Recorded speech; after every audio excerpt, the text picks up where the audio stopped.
E aí galera, tudo bom?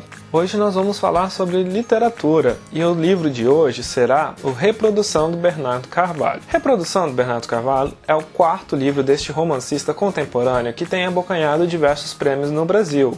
Inclusive levou o prêmio Jabuti de categoria romance com este aqui. Reprodução conta a história de um estudante de chinês que está passando por uma fase um pouco difícil e resolveu fazer uma viagem para a China, já que ele quer conhecer a origem dele. No aeroporto, ele encontra com a ex-professora de chinês dele, o que deixa ele muito curioso. Ele vai falar com a professora e percebe que ela está sendo seguida e acompanhada por um rapaz estranho. Ele vai falar com ela, porém ela diz apenas uma frase que ele não conseguiu entender muito bem, já que foi dita em chinês. Logo depois, o estudante de chinês é acompanhado até a delegacia federal para esclarecimentos e um interrogatório. Ele não sabe por que ele está preso, não faz ideia do que poderia ser. E a história se passa durante esse interrogatório. Uma coisa que é muito importante falar é que este livro ele não é tão focado assim nessa história.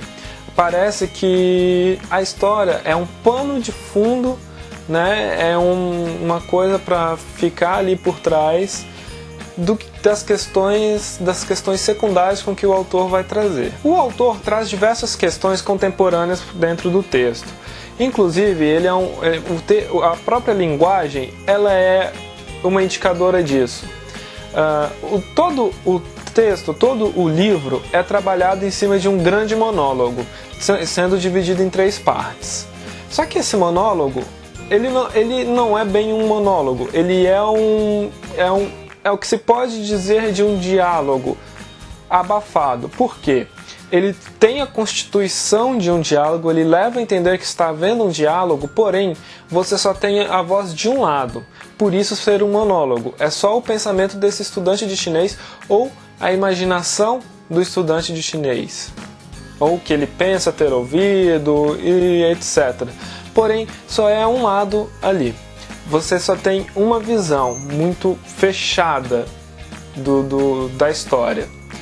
O estudante de chinês ele é uma compilação do que seria um reacionário perfeito, vamos pôr assim. Ele é uma pessoa que se diz muito bem informada, já que ele visita blogs, sites e lê jornais diariamente. E reproduz, daí o título, várias manchetes em suas falas. O tempo todo ele está repetindo informações que ele viu, sem saber se essa informação é verdadeira ou não. O simples fato dela estar ali num blog já é um indício de que ela é real. Outro ponto muito marcante é o preconceito do estudante de chinês. Ele é racista, ele é homofóbico e ele é xenófobo, entre outros preconceitos. E o mais interessante é que ele é um retrato tão real do que acontece no Brasil, porque ele diz que não existe racismo no Brasil, por exemplo. O Brasil é o único país no mundo em que não existe racismo. E sendo que ele mesmo é, em muitos pontos do texto, é um retrato muito fiel do que é a ser reacionário aqui no Brasil.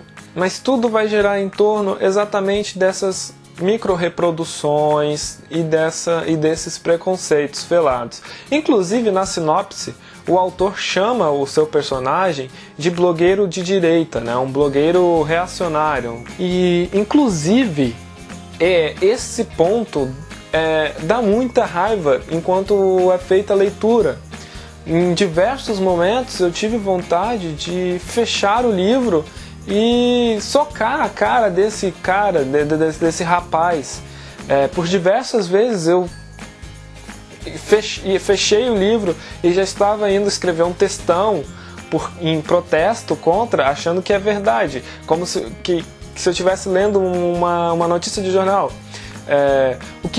Para você ter uma ideia, se você for nas páginas de notícias, nas páginas de opinião, pegue os comentários mais estranhos possíveis, mais fugitivos e do mundo da lua, você vai ter ali um estudante de chinês Você vai ter ali o personagem deste livro, de tão alucinante que é a loucura dele.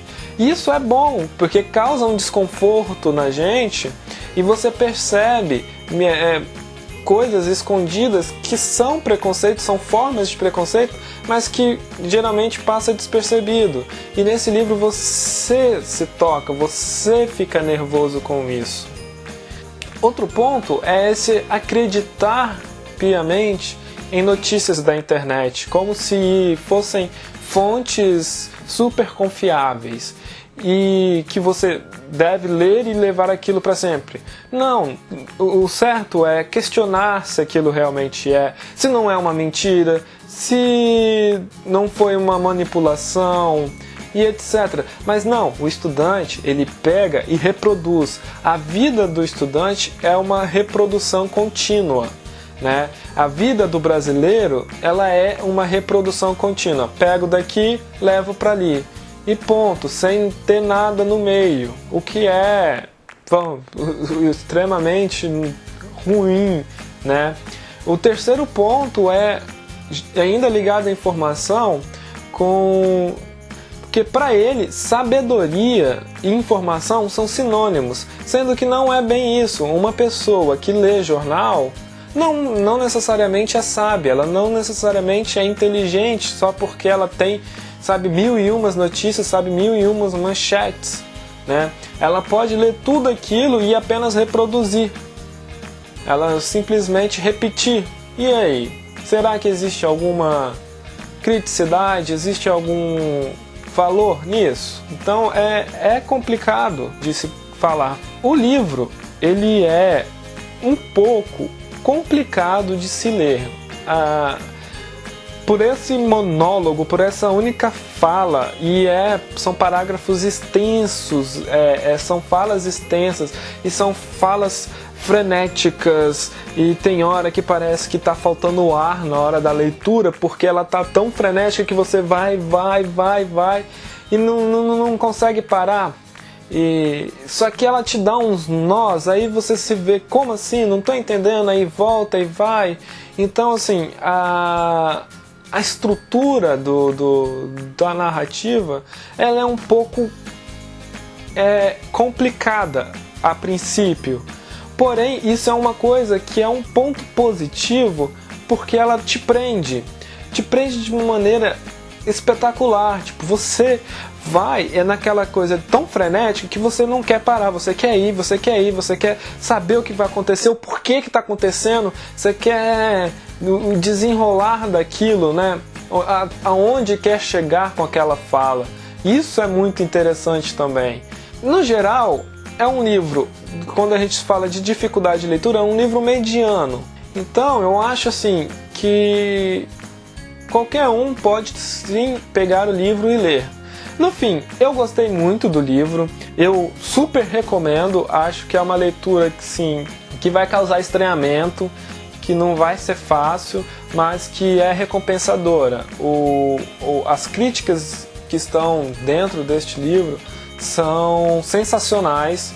Eu acho que o Bernardo Carvalho escreve com maestria quando o assunto é criticar e escancarar as nossas falhas e os nossos defeitos. Fica aqui minha recomendação. Se você já leu, escreve nos comentários aí o que você achou, se você gostou, se você não gostou, ou os pontos negativos e positivos para você.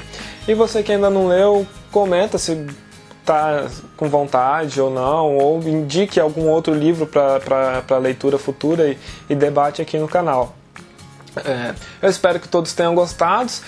Deixem seu joinha, compartilhem, favoritem, visualizem, mostrem para os cachorros, para os papagaios, para tias.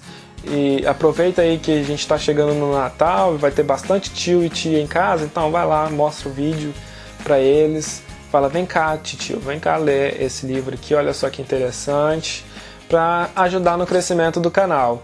Por hoje é só, um beijo, um abraço a todos e até mais!